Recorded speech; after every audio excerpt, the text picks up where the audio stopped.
آپ نے حضرت عمر سے فرمایا عمر تیرے زمانے میں ایک شخص آئے گا، اس کا نام ہوگا اویس، اس کا قبیلہ ہوگا مراد، اس کی شاخ ہوگی کرن، اس کا رنگ ہوگا کالا، قد ہوگا درمیانہ، اور ایک سفید نشان اس کے جسم پر ہوگا۔ جب وہ آئے تو تم اس سے دعا کرانا، علی تو بھی کرانا، عمر تو بھی کرانا، اور میں قسم کھا کے کہتا ہوں کہ اویس جیسوں سے دنیا بھر جائے تو عمر و علی کے ایک بدن کے بال کے برابر نہیں، لیکن اس کے ذریعے سے ایک پیغام آگے پہنچانا تھا۔ تو حضرت عمر اور حضرت علی حیران ہو کر دیکھنے لگے کہ ہمیں کہا جا رہا ہے کہ اویس سے دعا کروائیں، وہ ہم صحابی وہ تابعی۔ تو آپ نے فرمایا اس نے ماں کی ایسی خدمت کی ہے، جب وہ ہاتھ اٹھاتا ہے تو اللہ ہاتھ واپس خالی موڑتا ہی نہیں۔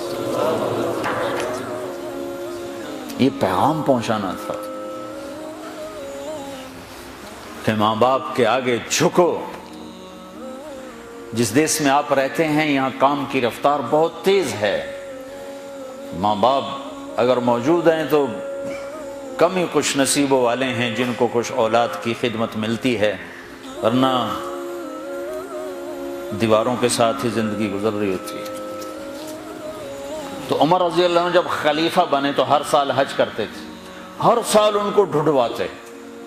اب مجھے یہ نہیں پتا درمیان کے کوئی سال ہوں گے کہ ایک سال آپ نے حج پر سارے حاجی اکٹھے کر لیے، ایسے اپنے سامنے کا کھڑے ہو جاؤ بھائی، سب کھڑے کر لیے، کہنے لگے بیٹھ جاؤ سارے یمن والے کھڑے رہو، تو سارے بیٹھ گئے، یمنی کھڑے رہے، کہ سارے یمن والے بیٹھ جاؤ، قبیلہ مراد والے کھڑے رہو، تو سارے یمنی بیٹھ گئے، مراد والے کھڑے رہے۔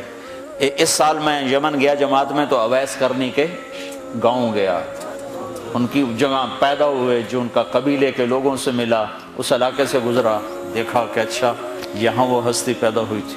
خشک پہاڑ ہیں، بالکل خشک پہاڑ۔ پھر آپ نے کہا مراد والے بیٹھ جاؤ، قرن والے کھڑے رہو، تو صرف ایک آدمی باقی بچا۔ تو آپ نے اس سے پوچھا تم قرنی ہو؟ کہ جی ہاں۔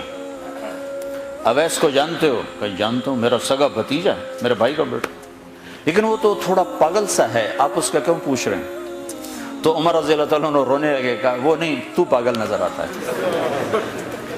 پھر آپ نے پوچھا کدھر ہے؟ آیا ہوا ہے حج میں؟ ہے؟ کہا جی ہے۔ کدھر ہے؟ کہا جی اونٹ چرانے نکلا تھا عرفات کی طرف۔ تو حضرت عمر نے حضرت علی کو ساتھ لیا اور دوڑ لگائی اور پہنچے عرفات کی طرف، تو دیکھا تو ایک آدمی ایک کیکر کے درخت کے نیچے نفل پڑھ رہا اور اونٹ اس کے چاروں طرف چر رہے۔ تو یہ دونوں حضرات بیٹھ گئے، تو انہوں نے، اویس نے محسوس کیا کچھ آ گئے لوگ، تو انہوں نے نماز مختصر کر دی، سلام پھیرا۔ تو حضرت عمر نے پوچھا کون ہو بھائی؟ کہا جی مزدور ہوں۔ کہا تیرا نام کیا ہے؟ کہا جی اللہ کا بندہ۔ کہا بھائی ہم سارے کے بندے ہیں، میں پوچھ رہا ہوں جو نام تیری ماں نے تیرا رکھا وہ کیا ہے؟ تو وہ تو پہچانتا نہیں تھا کہ عمر کون ہے، علی کون ہے، وہ تو پہلی دفعہ حج پہ آیا تھا۔ وہ کہنے لگا تم کون ہو میرا انٹرویو کرنے والے؟ انٹرویو تو میں اپنی طرف سے کہہ رہا ہوں۔ میں کہا تم کون ہو میرا پوچھنے والے؟ تو حضرت علی بولے یہ امیر المومنین ہیں عمر بن خطاب، اور میں ہوں علی بن ابی طالب۔ پھر وہ ایسے ایک دم گھبرائے، دونوں کو سلام کیا، میں معذرت چاہتا ہوں میں نے پہچانا نہیں۔ تو عمر رضی اللہ تعالیٰ نے فرمایا ہاتھ اٹھا، ہاتھ اٹھا۔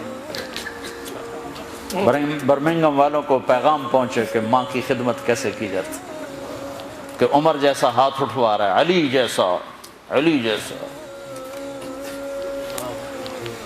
تو وہ کہنے لگے میں آپ کے لیے کیسے ہاتھ اٹھاؤں، میری اوقات ہے کہ میں آپ کے لیے دعا کروں؟ کہاں، ہمیں ہمارے نبی کا حکم تھا کہ اویس آئے تو اس سے دعا کروانی ہے، کہ جب وہ ہاتھ اٹھاتا ہے تو وہ ہاتھ خالی نہیں آتے۔ کس وجہ سے؟ تہجد، جہاد، تبلیغ، ذکر، تلاوت، تسبیح، حج، عمرے، نمازیں، روزے، ذکر، تلاوت۔ کس وجہ سے؟ نہیں، ان میں سے ایک وجہ بھی نہیں، ماں کی خدمت کی وجہ سے۔ پھر ایک اور جگہ آپ نے فرمایا کہ لوگ جب جنت میں چلیں گے تو اویس بھی چلے گا، جب جنت کے دروازے پر پہنچے گے تو اللہ تعالیٰ فرمائیں گے اویس کو روک لو باقی کو جانے دو۔ تو اویس گھبرا جائیں گے، کہیں گے یا اللہ مجھے کیوں روک لیا ہے؟ تو اللہ تعالیٰ فرمائیں گے ٹھہر جاؤ، جانے دو ان کو۔ ہاں بھائی، اب یہ سامنے جہنم کے لوگ کھڑے ہوئے ہیں، تو شفاعت کر، تیری طفیل لاکھوں انسانوں کو جنت میں ڈالو۔ تجھے اس لیے روکا ہے کہ تو شفاعت کر، جدھر تیری انگلی اٹھتی جائے گی ان کے لیے جنت لکھتی چلی جائے گی، ان کے لیے جنت لکھتا چلا جاؤں گا، جدھر جدھر تو انگلی اٹھائے۔